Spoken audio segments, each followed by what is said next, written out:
बिस्मिल्लाहिर्रहमानिर्रहीम। अस्सलाम वालेकुम। Welcome to Mad Art Cloud. इस वीडियो में हम डिफरेंशियल ज्योमेट्री का एक क्वेश्चन सॉल्व करेंगे। क्वेश्चन हमें दिया गया है, कंसीडर द कर्व। हमें पैरामीट्रिक कर्व दी गई है और यहाँ पैरामीटर टी है। Show that this curve passes through the points P and Q and find its arc length between these points। अब यहाँ अगर हम देखें पैरामीटर टी दिया गया हमें, अगर हम आर क्यूब पॉइंट से हमें लग रहा है पी और क्यू से कि ये हमारे पास आर क्यूब हो सकती है, हमारे पास जो स्पेस है वो आर क्यूब है। अगर हमारे पास यहाँ पे एक कर्व है कुछ इस तरह की एक्स टी, अब ये कर्व टी से डिफाइन की गई है, यहाँ जो पैरामीटर है वो टी है और हमने शो करना है कि पॉइंट पी और पॉइंट क्यू इस कर्व के ऊपर लाई करते हैं। अब अगर ये पॉइंट इस कर्व के ऊपर लाई करते हैं तो डेफिनेटली टी की एक सर्टेन वैल्यू होगी जो यहाँ पुट करने से हमारे पास पॉइंट पी आएगा और एक डिफरेंट वैल्यू होगी जो यहाँ पुट करने से हमारे पास पॉइंट क्यू आएगा। अगर कोई पॉइंट किसी कर्व पे लाई करे तो वो उस कर्व की इक्वेशन को लाजमी सेटिस्फाई करता है, लेकिन जैसा कि ये पैरामीट्रिक इक्वेशन है तो हम ये चेक करेंगे इस केस में कि टी की वो कौन सी वैल्यू है जो यहाँ पुट करें तो हमारे पास पी पॉइंट आए और यहाँ पे टी की कौन सी वैल्यू है जो पुट करें तो पॉइंट क्यू आए।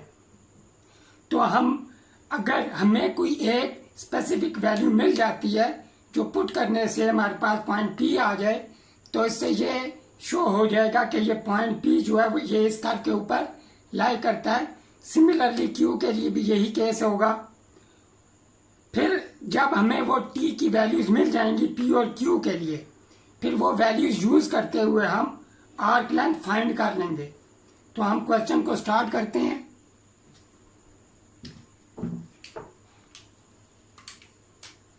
हमें कर्व दी गई है x of t is equal to 2t comma t square log of t. और याद रखें यहाँ पे ये जो लॉग है ये नेचुरल लॉग है, क्योंकि कैलकुलस में हम नेचुरल लॉग को यूज़ करते हैं। नेचुरल लॉग ऐसा लॉग होता है जिसकी बेस ई होती है और ई हम जानते हैं 2.718 सो ऑन एक इरेशनल नंबर है। अगर हम अपनी कर्व में पुट करें put t is equal to 1 तो क्या होगा, x of 1 is equal to 2 into 1 square 1 हो जाएगा और यहाँ लॉग ऑफ 1 आएगा जो कि 0 होता है। नेचुरल लॉग ऑफ 1 हमारे पास 0 होता है और हम देख सकते हैं ये पॉइंट P आ गया हमारे पास। अगर अब हम पुट करें put t is equal to 2 in given curve तो हमारे पास होगा x of 2 is equal to, यहाँ पे 4 हो जाएगा, यहाँ पे भी 4 और यहाँ पे लॉग ऑफ 2 आ जाएगा हमारे पास और ये पॉइंट Q है हमारे पास। इससे ये चीज़ शो हो जाती है कि पॉइंट P और पॉइंट Q इस कर्व के ऊपर लाई करते हैं, which implies that point P and point Q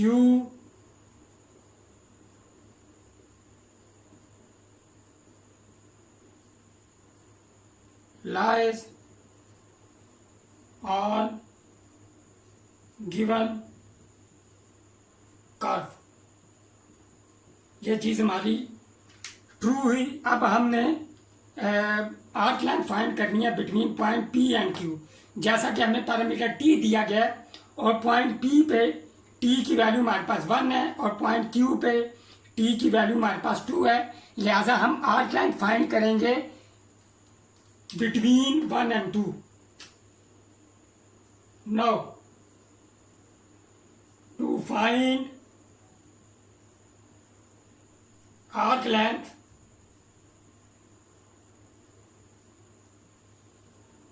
between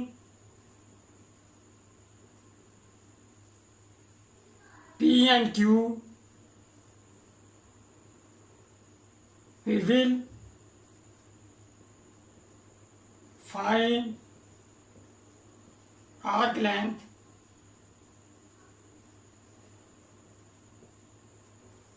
in interval। अब हमने इस इंटरवल में फाइंड करनी है t ग्रेटर देन और इक्वल टू 1 लेस देन और इक्वल टू 2, यानी कि ये पॉइंट P है, ये पॉइंट Q है। t पैरामीटर की रिस्पेक्ट से पॉइंट P 1 हो जाएगा और पॉइंट Q 2 हो जाएगा। तो हमने जो आर्क लेंथ फाइंड करनी है वो हमने इस पॉइंट पे इस इंटरवल में फाइंड करनी है। अब आर्क लेंथ का फार्मूला हमारे पास होगा इस केस में, arc length is equal to integral from 1 to 2 speed of the curve. Derivative का जो मैग्नीट्यूड होता है वो स्पीड कहलाता है, क्योंकि डेरिवेटिव ये वेलोसिटी हो जाएगी और जो इसका मैग्नीट्यूड होता है हमारे पास वो होता है speed.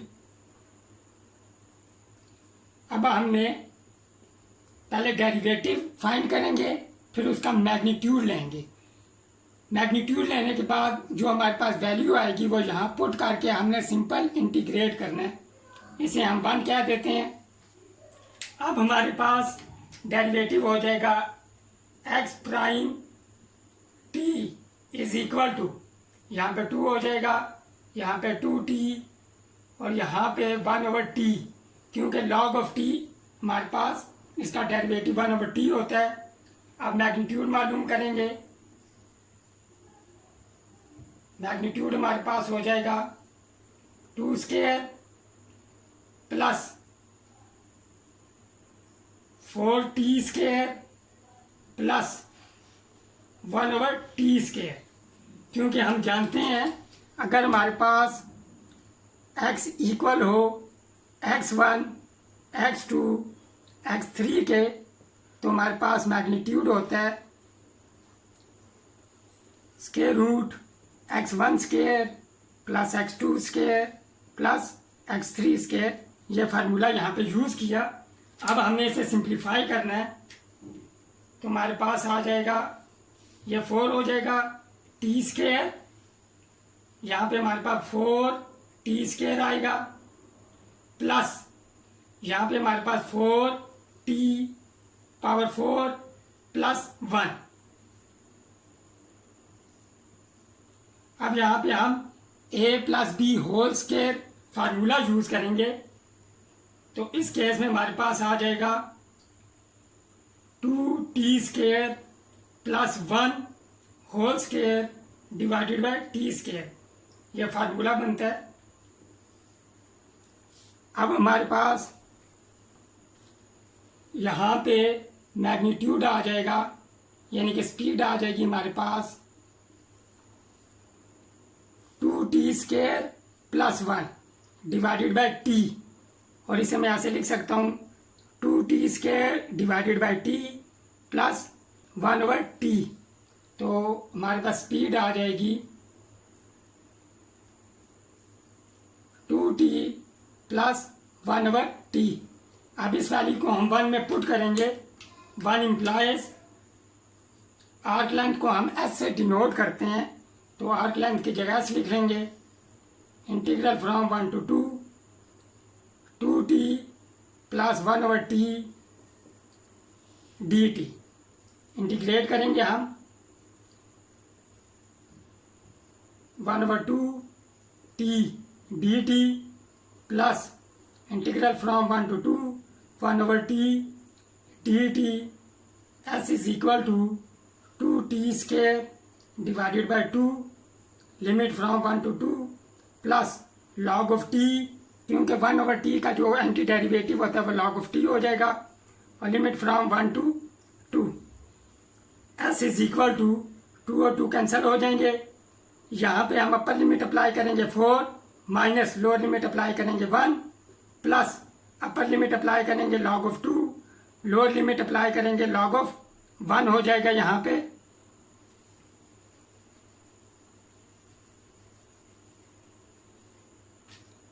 S is equal to 4 - 1 3 हो जाएगा प्लस लॉग ऑफ 2 और लॉग ऑफ 1 हमारे पास 0 होता है, लिहाजा जो रिक्वायर्ड आर्क लेंथ आ जाएगी हमारे पास S is equal to 3 plus log of 2।